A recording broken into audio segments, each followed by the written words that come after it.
अस्सलाम वालेकुम। हम हर रोज दूसरों के ऊपर बात करते हैं, स्पेशली सोसाइटी में होने वाले तमाम वाकयात के ऊपर, सियासतदानों के ऊपर, जजेस के ऊपर, आर्मी के ऊपर, ब्यूरोक्रेट्स के ऊपर।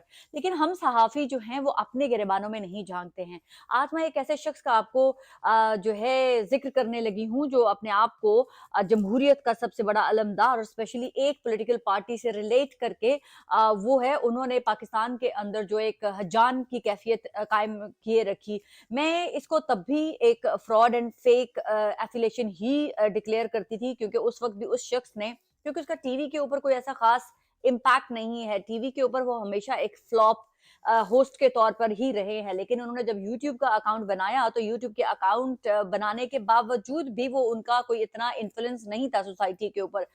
लेकिन जब जूं ही इमरान खान साहब की हुकूमत जाती है और उसके बाद उन्होंने इमरान खान के साथ जब अपने आप को एसोसिएट किया, इमरान खान से बातें करना, इमरान खान का ज़िक्र करना और वो इमरान खान का ज़िक्र करते जो है जब उन्होंने देखा कि उनका यूट्यूब का जो चैनल है, वो बहुत ज़्यादा फ्लरिश कर गया है और वो तमाम सारी ज़िंदगी की मेहनत जो वो करते रहे थे, वो पूरी ना हो सकी लेकिन चंद दिनों में उनका यूट्यूब चैनल जो है वो यहाँ से मिलियंस के व्यूज में जाने लगा। उनका ट्विटर हैंडल जो है वो बहुत ज्यादा जो है हाइप क्रिएट करने लगा।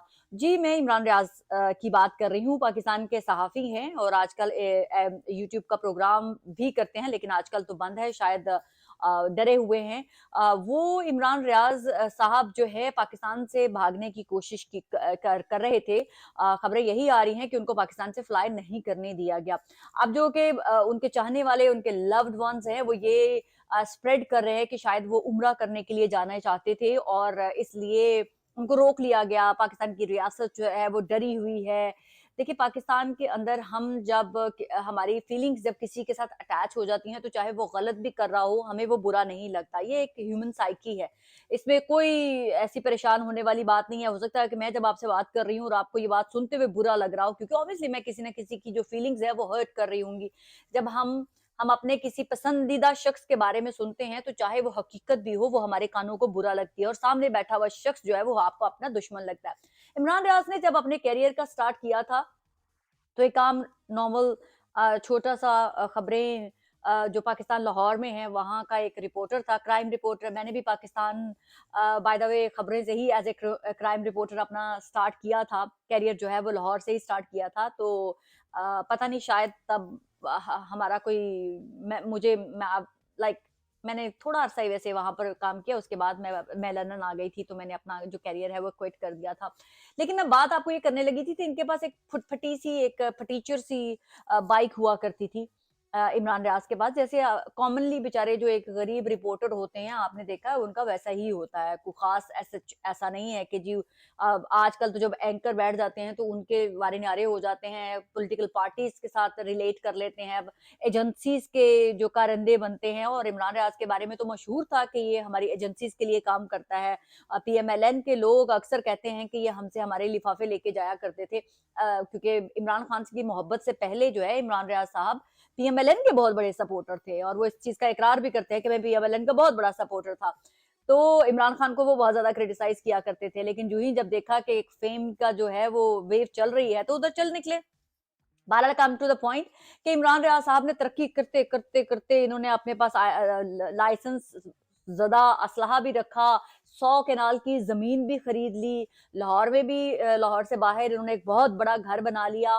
तो मैं यहाँ पर एक ये ऑब्जेक्शन करना चाहती हूँ कि जब हम सहाफ़ी बैठकर हमारे हाथ में माइक होता है, हमारे हाथ में कलम होता है, तो हम जिसकी चाहे इज़्ज़त उछाल सकते हैं, जिसकी चाहे जो है बेइज़्ज़ती कर सकते हैं अवाम के सामने क्योंकि हमें सवाल उठाने का हक है। तो जब हम सहाफ़ियों को दूसरे सहाफ़ियों के मुतालिक सवाल करने का भी ख़्याल आना चाहिए। हम पाकिस्तान के अंदर जो सहाफ़ी है उनको भी पूछने का हक है कि आपकी पे इतनी थी कि आप पाकिस्तान में 100-100 कनाल का जो है जगह खरीद सकें, 50-50 कनाल के ऊपर जो है वो घर बना सकें। फिर हमारा हक बनता है कि हम पूछें कि नवाज़ शरीफ के पास 100 कनाल का, 200 कनाल, 1000 कनाल की अराज़ी कहाँ से आई? इमरान खान के पास जो है 300 कनाल का घर कहाँ से आया? फलाँ के पास घर कैसे आया? देखिए, सिंपल सी कैटेगरीज़ होती हैं। अगर आपको किसी की भी वेल्थ से है जो है वो डिकोड करने के लिए देखें कि जी सफीना 20-25 साल पहले कहाँ रहती थी? किस घर में रह रही थी? क्या वो झुग्गी में रह रही थी? एक normal middle class, lower middle class की फैमिली से बिलॉन्ग था? क्या था?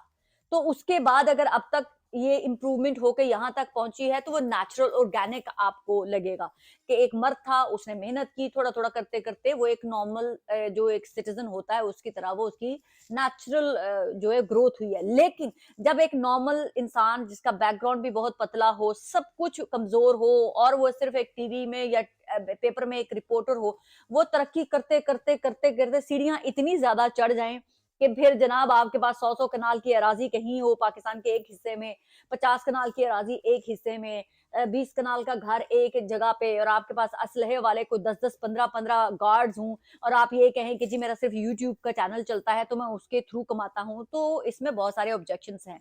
बात मेरा सिर्फ़ करने का ये है कि पाकिस्तान में इमरान रियाज़ वक़्ती तौर पे ख़ामोश है। उसने पाकिस्तान की स्टेट के खिलाफ पहले ही पाकिस्तान तहरीक-ए-इंसाफ के लोगों को बहुत ज़्यादा वर्गलाया। बाहर बैठे हुए और भी बहुत सारे लोग जो है पाकिस्तान तहरीक-ए-इंसाफ को मिसगाइड करते हैं। ग्राउंड पर जो मौजूद हकीकत होती है उसके बिल्कुल ऑपोज़िट जाके जो है वो पिक्चर पोर्ट्रे करने की कोशिश कर रहे हैं। मोहित पीरज़ादा पाकिस्तान से बाहर बैठे हुए हैं, आदिल राजा पाकिस्तान से बाहर बैठा हुआ है। कोई एक मेहदी साहब है, क्योंकि यूट्यूब का एक ऐसा एक टूल हाथ में आ गया है कि अगर आपके पास फॉलोअर है और पाकिस्तान तहरीक-ए-इंसाफ के लोगों को मैं ज़ॉम्बी क्यों डिक्लेयर करती हूँ?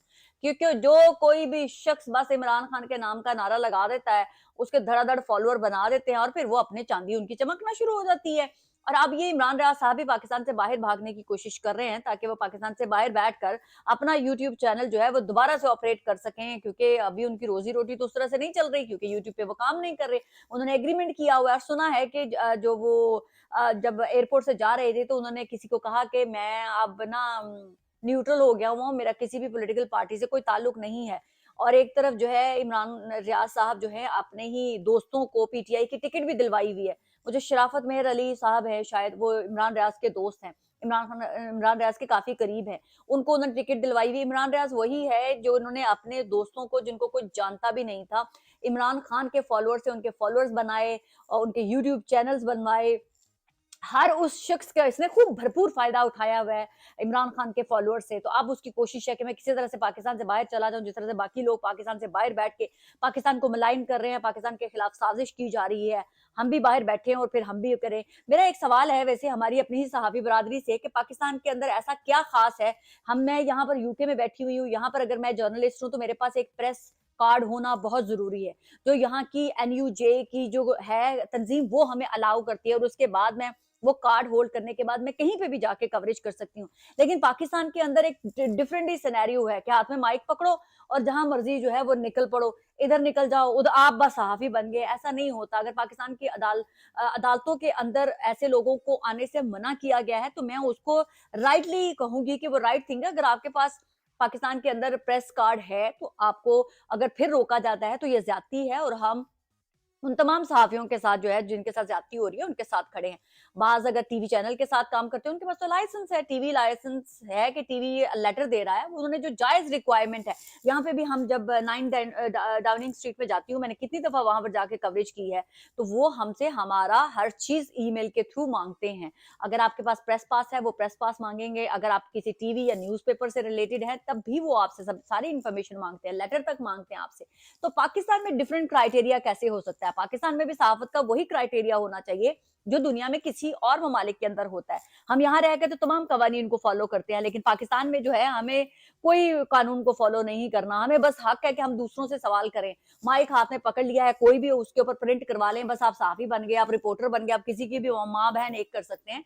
तो ये पाकिस्तान के अंदर ये कल्चर को कम से कम कंट्रोल करके बल्कि खत्म करना चाहिए कि जिसके पास लाइसेंस है, उसके पास अथॉरिटी है, वो जाके कर सकता है कोई भी प्रोग्राम कहीं भी किसी भी फंक्शन को जाके जो है वो कवर कर सकता है। लेकिन अगर किसी के पास वो एक सर्टेन रिक्वायरमेंट्स नहीं है, तो वो कोई भी शख्स हो, चाहे को वो बहुत बड़ा नाम ही क्यों ना हो, उसको भी अलाउ नहीं किया जाना चाहिए क्योंकि कवानीन तो सबके लिए एक जैसी है। तो इमरान रियाज़ साहब की एक और कोशिश पाकिस्तान से फरार होने की नाकाम हो गई है।